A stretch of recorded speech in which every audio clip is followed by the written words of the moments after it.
Cement কারখানার পর শালবনীতে উদ্বোধন হতে চলেছে জিন্দালের পাওয়ার প্ল্যান্টের সোমবার, সেদিকে আমাদের নজর থাকবে। তার কারণ মুখ্যমন্ত্রী মমতা বন্দ্যোপাধ্যায় সেখানে উপস্থিত থাকবেন শিলান্যাসের জন্য। শালবনীর জামবেদিয়ায় জিন্দালদের 1600 মেগাওয়াটের জোড়া পাওয়ার প্ল্যান্টের শিলান্যাস করবেন মুখ্যমন্ত্রী। জিন্দাল গোষ্ঠীর দাবি, নতুন যে পাওয়ার প্ল্যান্ট তৈরি হচ্ছে ধাপে ধাপে 5000 কর্মসংস্থান হবে, বেশিরভাগটাই নেওয়া হবে স্থানীয়দের। বিদ্যুৎ প্ল্যান্ট তৈরি হলে কাজের সুযোগ বাড়বে, স্থানীয়দের কর্মসংস্থান হবে, আশাবাদী শালবনীর বাসিন্দারা।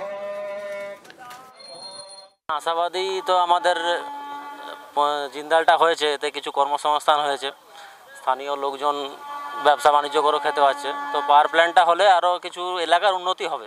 আমরা চাইবো যে যাতে এলাকার মানুষ বেশি কাজ পায়, বাইরের মানুষও লাগবে, তো স্কিল লোক লাগবে, কিন্তু সেই জায়গায় আমরা চাইছি বেশিরভাগটা যেমন এলাকার মানুষ কাজ পায়। অফিসিয়ালভাবে আমরা বিভিন্ন সূত্রে খবর পাচ্ছি প্রত্যক্ষ পরোক্ষভাবে 5 থেকে 6000 মানুষের কর্মসংস্থান হবে।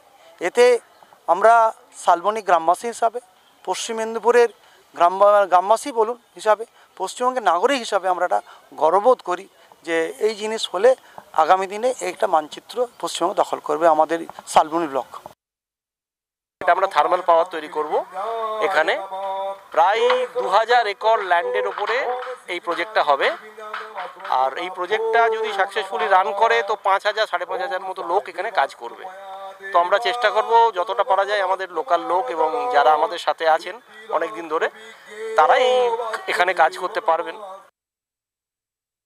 আগামী 21 তারিখ এই শালবনীর মাটিতেই আসছেন মুখ্যমন্ত্রী মমতা বন্দ্যোপাধ্যায় শিল্পের উদ্বোধন করতে বা শিল্প স্থাপন করতে।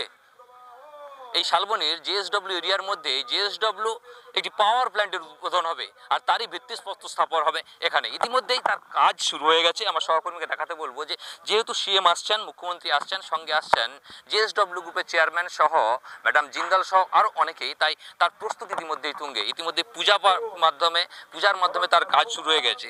জেএসডব্লিউ কর্তৃপক্ষ জানিয়েছেন এইখানে প্রায় 2টি ইউনিট চালু হবে, 800 করে 1600 মেগাওয়াটের 2টি ইউনিট চালু হবে এখানে।